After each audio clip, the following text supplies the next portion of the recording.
UFC has just dropped loads of big news, and I'm buzzing for the later year of UFC. UFC London's changed. The main event has. We've got the announcement of UFC 314, and we've got the announcements of UFC 315. The main event and co-main event. Absolutely stacked cards. We'll get straight into UFC London. Obviously, they have changed it. It's now Leon Edwards versus Sean Brady. Now, this fight, I was more excited for the Jack Della Maddalena fight for Leon, but Sean Brady's still a really good guy. If you're a hardcore fan, Sean Brady is a problem. Look at last time out against Gilbert Burns. He put on an absolute clinic against Gilbert Burns. Like, Burns could not do anything. So I'm excited for it. Would have preferred, obviously, Jack in there against Leon. I thought it would have been a more entertaining fight, but we've got Sean now. And that's that. To be fair, the card for UFC London's looking great. I'm happy about it. Yeah. So we got Leon versus Sean Brady. Happy about it. If Sean Brady can win against Leon, to be fair, I think you have to start talking about him being maybe the next in line after Shavkat. We know Shavkat's obviously got the next title shot. We'll talk about 315, who Bilal's defending against in a minute. Excuse me. But yeah, interesting. I don't know where it puts Leon. If Leon gets a win against Sean Brady, I don't know if Leon will get another title shot because how dominant Bilal looked against him. But, we'll have to wait and see because Leon, I think he's 1 or 2 wins away of getting another title shot. Maybe if Leon beats Sean Brady, maybe put Leon against Ian Gary. That would be a fun fight, and I think that would be enough for him to get a title shot again. And now we'll go into UFC 314. Now, this is probably the best card so far of the year. What's been announced anyway. So Ilia Topuria has vacated the featherweight belt. I don't know why. Dana White said he can't make the weight anymore. I think it's a lie. I'm going to be honest. I really think that's a lie. I think Ilia Topuria is a great athlete. He's got that team behind him. He's got such a strong team. Ilia Topuria is one of the biggest stars in MMA, if you like it or not.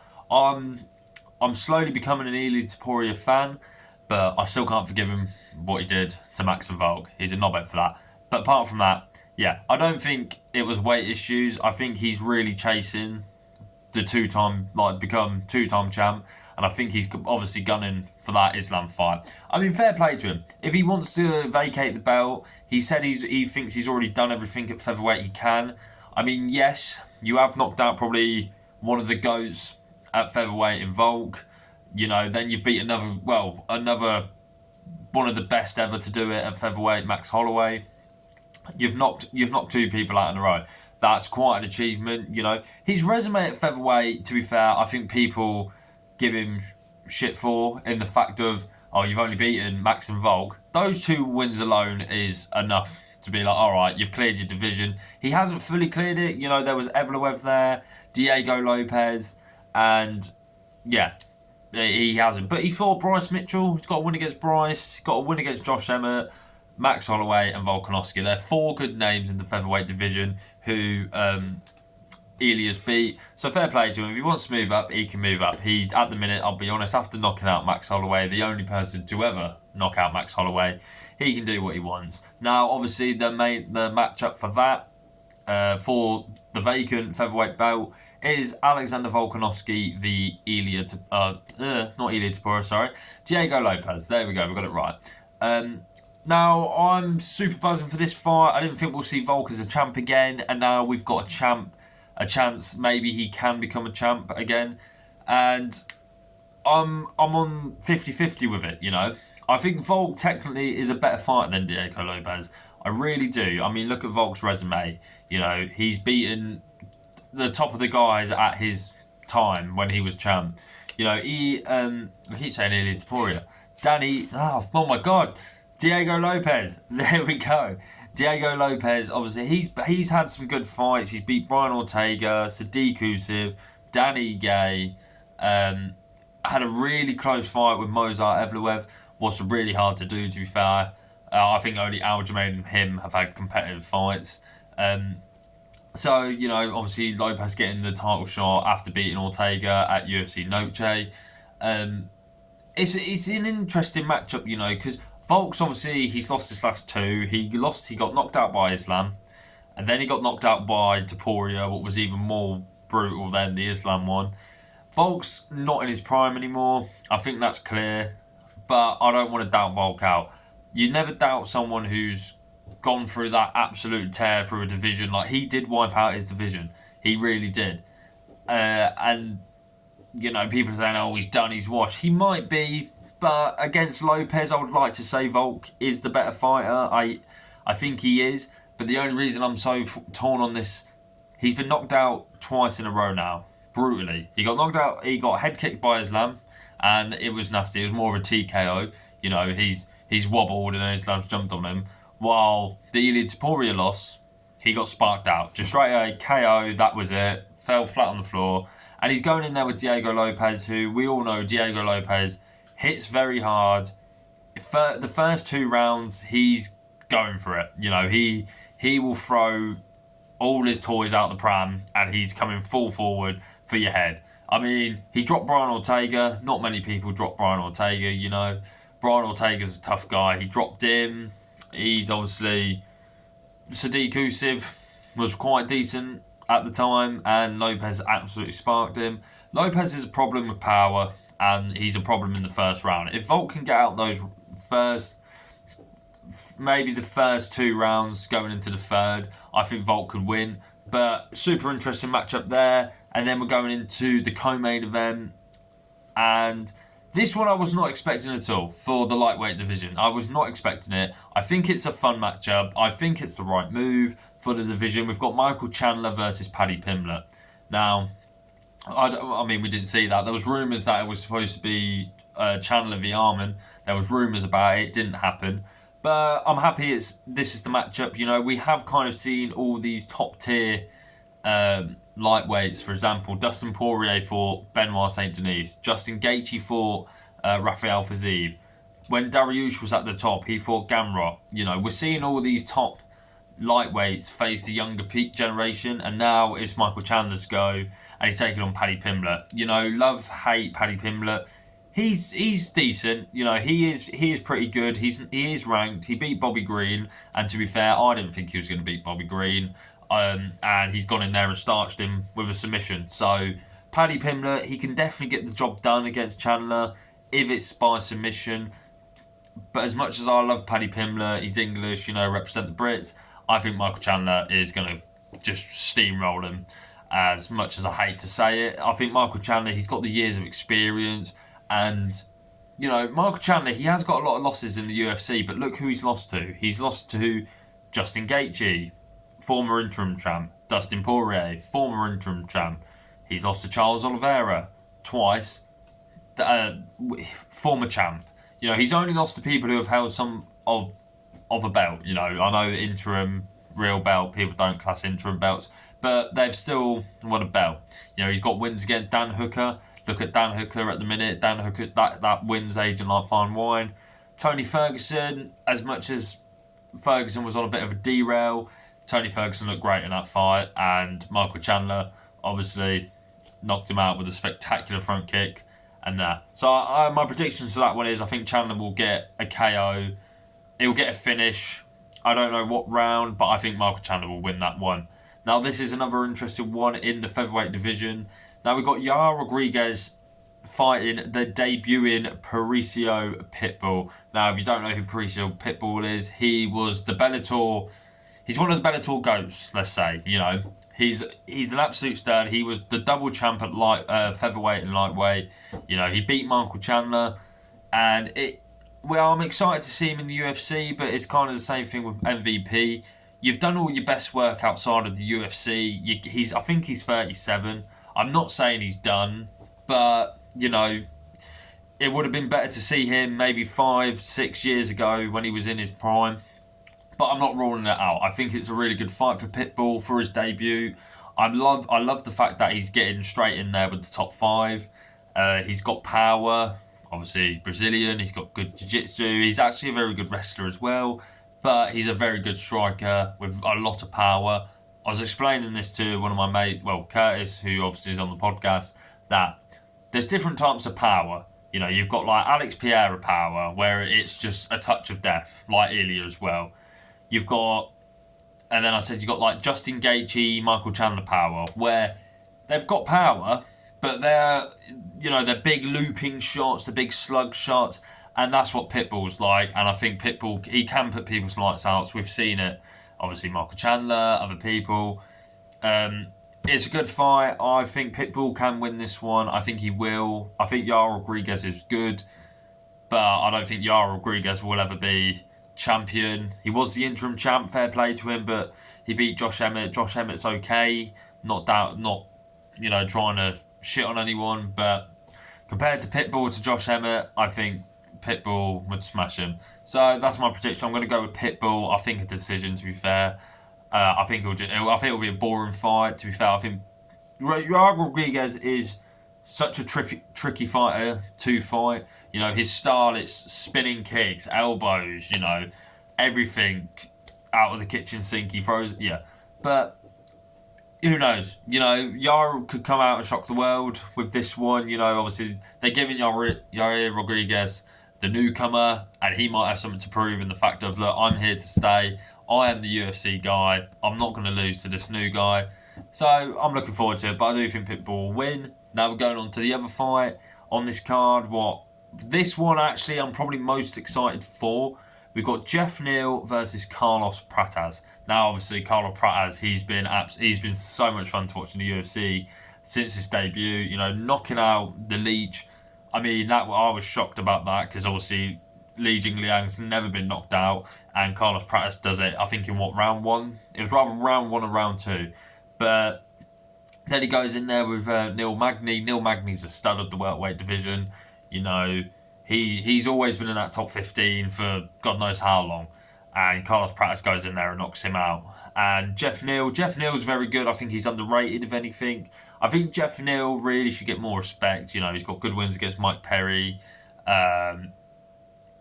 Vicente Luque, sorry, couldn't think on the top of my head. These videos are always made off the top of my head, to be fair. So if they look dodgy, they're genuine and authentic, we'll say that. But yeah, go back to the fights. Geoff Neal, he's good. His boxing's really good. I mean, look what he did to Shavkat.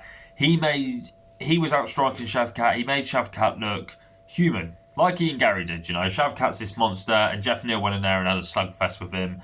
Obviously, he did get finished in round 3, but Shavkat had to fight for it. He really had to dig down deep and pull that one out of the bag. Who do I think is going to win? It's a hard one. Geoff Neal, I'm not going to doubt him out. I would say it's a 50-50 fight. Both got extremely good power. Geoff Neal's got really good footwork. Carlos Pratas, his Muay Thai is brilliant. We've seen him where he's got the guy's hand and he knees him and he crumbles. His knees, his body. He's a very big welterweight as well. He's very lengthy, lanky, if you want to say. It's a very interesting matchup, but I think Carlos Pratas will get a win. I don't know if it'll be by knockout. I'm probably going to say a decision, to be fair. But that's a very interesting matchup for the welterweight division, so make sure you watch that one, because that one will probably steal the show. It'll rather be that or Yair and Pitbull, to be fair. And the last one we'll talk about for UFC 14 before getting on to UFC 315 is Dominic Reyes v Nikita Krylov. This one's not the massive screamer like the last 4 have been. It's an under-the-radar fight, but I still wanted to cover it because Dominic Reyes, I think people need to they need to remember what Dominic Reyes was. He was the guy who went in there and really, I believe this, beat John Jones. He beat John Jones, in my opinion. Regardless, even if he didn't, he was probably the closest person apart from Gustafsson. I'd say Dominic Reyes did better than the Guff fight with John Jones. He's got Chris Weidman, Volkan Oezdemir. He's got some good wins on his resume, and now obviously Anthony Smith, Jacob Derby, I think that's how you pronounce his name. He's got some good wins, Dominic Reyes has, and obviously now he's on a 2-fight winning streak. Obviously he did have that. I think it was a 4-fight losing streak, if I'm right. Yeah, it was Jones, Yan, Yuri, and Ryan Spann. Yeah, so he went on a 4-fight losing streak, getting knocked out on 3 of them. But they're all good names. You know, if you're losing to the best in the division, it's not that awful. You know, like Dominic Reyes, realistically, he should have beat Jacob Dockery. He did. Or Derby, or whatever you say it. I don't know. Weird name to pronounce. If he's losing to people outside the rankings, that's when you should be concerned, but he's not. He's losing to people in the rankings. He's lost to a former champ in Yuri Prochazka. He lost to obviously Jan Blachowicz, and Jan Blachowicz had quite a good reign in my opinion. You know, beating Izzy. He did lose it to obviously Glover, but is what it is. And Nikita Krylov, he's another one who's under the radar. You know, got wins against Johnny Walker, Ryan Spann. I can't name his whole resume, but there's some good wins on there. Nikita's quite good. He's very grappling heavy, but I'll be honest. I think Dominic Reyes will definitely win this. Dominic Reyes has got great takedown defense. His striking's very good. You know, he's always been quite a good kickboxer. And Nikita, he's all right. Nikita's striking's all right, but I'd definitely say Dominic Reyes has the advantage there. And like, you know, Dominic Reyes has very good takedown defense, as you saw against John Jones. So that is UFC 14. You know, that is an absolute stacked card. The image will be here, and I mean we're getting lucky with that one. And obviously that's in Miami. That's in April. I'm pretty sure. And we'll go on to UFC 15, and we've got Belal Muhammad versus Jack Della Maddalena. Now, I didn't see that coming. No, I don't think no one did. Obviously, Jack was supposed to fight Leon. They've swapped it around, and now Belal's defending against Jack. Now, do I agree with Jack getting the title shot? No, I really don't. I'm not being funny. You beat Gilbert Burns when Gilbert Burns was still relevant at the time, but I don't think that's enough to get a title shot. I think Jack should have realistically fought. Obviously, there was talks about Usman for a while. There was talks about Shavkat for a while. And yeah, I think Jack should have got one more fight if he won it, title shot. But it is what it is. I'm not complaining at the fight. I'm very happy with it. It's an entertaining. Should be a very good fight. But it's Belal Muhammad. We all know what Belal Muhammad does. He just wants to grapple you. Yeah. So Jack's in there now against Belal for UFC 315. Sorry. And what do I think? Now, we all know Jack Della Maddalena. He has the better striking. He's a very, very good boxer. I'd probably say arguably top 10 boxers in the UFC. Now, we've also got Belal, on the other hand, who's a cardio machine. He's a wrestling machine. You know, he trains with Khabib, Islam, Umar, all those lot out in Dagestan. His striking's not bad either, to be fair to Belal. You know, people might say, huh? But he mixes his wrestling in so well, and he makes people like, oh, he's going for the takedown, he's going for the takedown. So then it opens up for the striking and the hands to come in. So I don't know who has the advantage. Jack's obviously very tricky. I mean, he was taking down Gilbert Burns with sweeps and that. That's quite a risky move to do with someone like Gilbert Burns, but he was doing it. He always managed to get up off his feet against Burns. But we know Belal's a better wrestler than Gilbert. But it's just one of these matches where I really want Jack to win, and I feel like he can win. But the realism in me is just saying Belal's going to win. I think Belal's massively underrated. But you look at his resume, Belal's really fought everyone. You know, Damian Maia, Vicente Luque, Wonder Boy. Who else? You know, you've got more on there. Leon, Sean Brady. He's fought like so many good names, and he's beat names. He's even fought Jeff Neal back in the day. He did lose to Jeff Neal, but still, Belal Muhammad has got a very good resume. Gilbert Burns, there you go, that's another one. He's fought everyone and he's beat majority of them. Belal don't get enough respect. He is a boring fighter. I think that's why he doesn't get the respect. But at the end of the day, he's a champ. Belal has got a great resume. You know, once it's all said and done, Belal's career's over.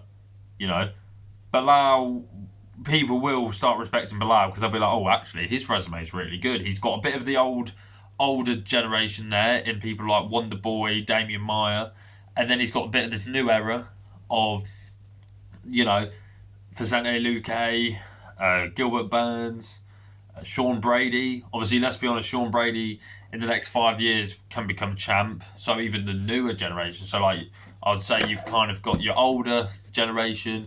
Yeah, a little bit older, mid-aged people, and then you got the new generation. He's beaten all current years, if you know what I'm saying. Bit confusing, but you know what I mean. But yeah, Bilal Muhammad, I think will get a decision win. I don't think. I'd love Jack to win, but I just don't see it. And then obviously Shavkat's got the next shot. Obviously it was supposed to be Shavkat, but Shavkat got injured. So fair play to Shavkat. He did say UFC offered to me first. He did tweet about it, saying, you know, UFC offered this fight to me first. Thank you, the UFC, but I am injured. I'll see the winner whenever. So we know Shavkat is going to get the shot, but yeah. But that is obviously all the news for the UFC. Big event. Love it. Love the UFC London main event. It's obviously not Jack v Leon, but Sean Brady and Leon's a very good fight. UFC 14 is an absolute stacked card. Then obviously we've got Jack and Leon, Jack and Bilal later on in the year. It's a good time to be a UFC fan. Hopefully we'll get some news soon.